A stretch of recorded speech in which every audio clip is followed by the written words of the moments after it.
Hello twelfth class, welcome back on सा commerce classes. Twelfth students, मैं आपके लिए लेके आई हूँ इकोनॉमिक्स की एक और नई वीडियो जिसमें हम डिस्कस कर रहे थे माइक्रो इकोनॉमिक्स को। Chapter number 4, the theory of the firm under perfect competition. Student, हमने बेसिक कंसेप्ट पढ़ लिया था कि परफेक्ट कंपटीशन होता क्या, फीचर्स क्या क्या होती है और प्राइस लाइन क्या होता है। उसके बाद स्टूडेंट आज की वीडियो में हम डिस्कस करेंगे कि प्रॉफिट क्या होगा, ब्रेक इवन पॉइंट क्या होगा, शट डाउन पॉइंट क्या होगा, प्रॉफिट मैक्सिमाइजेशन कब होगा या प्रॉफिट इक्विलिब्रियम कब होगा। ये चारों टॉपिक आपके बहुत ही इम्पोर्टेंट हैं। डायग्राम को भी समझेंगे कि किस कंडीशन में क्या हमारा एमसी कर्व कैसे बनाएंगे, एसी कर्व कब दोनों को टच करेगा तो हमारा शट डाउन पॉइंट होगा या हमारा ब्रेक इवन पॉइंट होगा। ये सारी की सारी कंडीशन हम पहले थ्योरेटिकल पढ़ते फिर आपको एक डायग्राम के थ्रू मैं समझाती हूँ। ठीक है। बात करें प्रॉफिट क्या होता है वो देखो।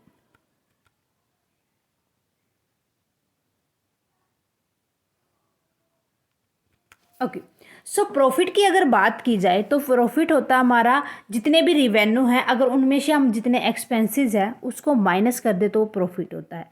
मतलब जितना पैसा हमारे पास आया है उसमें से अगर हम खर्चे घटा दें कि जितना हमने खर्च किया था वो हमारा टोटल प्रॉफिट होगा। The difference between revenue and expenses is profit. कि रिवेन्यू और एक्सपेंस के बीच का डिफरेंस प्रॉफिट कहलाता है। प्रॉफिट को हम कैलकुलेट करते हैं रिवेन्यू माइनस में कॉस्ट। रिवेन्यू में से जितनी कॉस्ट हमने लगाई है वो माइनस कर दो, प्रॉफिट बचेगा। देन प्रॉफिट के बाद हम देखते हैं ब्रेक इवन पॉइंट, जहाँ पर नो प्रॉफिट नो लॉस होता है कि ना तो हमने पैसा कमाया है और ना हमने कोई भी लॉस किया है, हानि की है। When a company reach break even, it has cover all its manufacture cost। जहाँ पर कोई भी कंपनी जितनी उसने कॉस्ट लगाई है उतना ही कमाती है, जितने खर्च किया था वो कमा लिया, ना उसको प्रॉफिट हुआ ना लॉस हुआ, तो ब्रेक इवन पॉइंट होगा। आज as a result a break even point is defined as condition in which the T R minus में टी सी और ए आर माइनस में ए C R equal.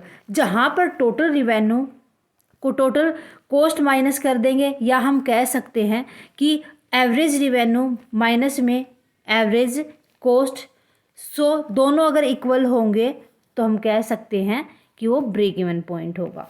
In case the company only makes standard earning.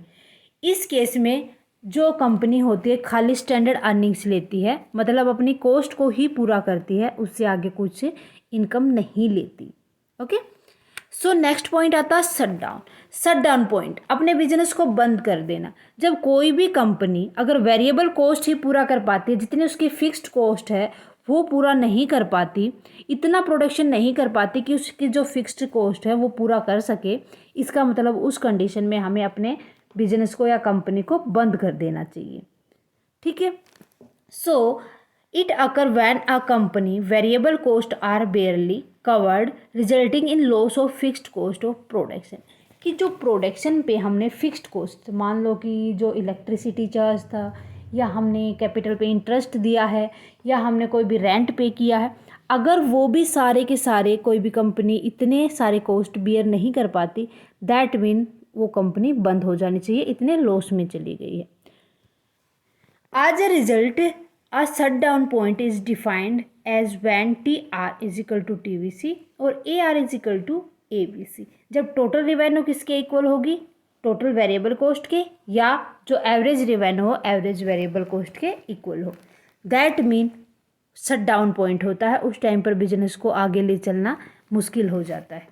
Okay, क्योंकि आगे अगर business चलेगा तो loss में ही जाएगा। कितना लॉस कोई भी कंपनी बियर कर सकती है। नेक्स्ट आता है profit maximisation and profit equilibrium, जहाँ पर सबसे ज़्यादा प्रॉफिट होता है। When a producer maximise earning और मिनिमाइज लॉसेस। जब किसी भी प्रोड्यूसर को ज़्यादा अर्निंग होती है और उसके लॉसेस मिनिमाइज मीन्स ना के बराबर या बहुत ही कम हो जाते हैं, दैट मीन वो प्रॉफिट मैक्सिमाइजेशन होगा। He is considered to be in equilibrium. उस टाइम पर वो इक्विलिब्रियम कंडीशन में होगा, जितना उसने सोचा था उससे भी ज़्यादा उसको प्रॉफिट मिलेगा, मैक्सिमम प्रॉफिट उसको मिलेगा। ठीक है। Then profit maximisation condition M R equal to M C, M R किसके इक्वल होगा यहाँ पर, एम सी के इक्वल होगा। M C rising, M C क्या करती हैं, बढ़ती हैं, और M C should cut M R from its below. एक बात याद रखना कि ये एम आर को क्या करेगी, उसके नीचे से कट करेगी। लाइक जैसे एम आर पॉइंट हमारा ये था, उसको नीचे से कट करेगी एम सी। ठीक है, डायग्राम को देखो एक बार, डायग्राम से आपको अच्छे से समझ आएगा। देखो यहाँ देखो, सो जो हमारे नीचे आउटपुट है, एक्स एक्सिस पे, वाई पे कॉस्ट ऑफ प्राइस है। यहाँ पर ये हमारे एबीसी है और दूसरा नीचे से इनको एमसी ने कट किया। जहाँ पर एबीसी और एमसी आती है, इसका मतलब हमें यहाँ पर लॉस है, हमारे शॉर्ट रन जोन में आपको लॉस देखने को मिलेगा। ठीक है, तो इसका मतलब क्या हो जाएगा, यहाँ पर हमें अपने बिजनेस को शट डाउन कर देना चाहिए, बंद कर देना चाहिए।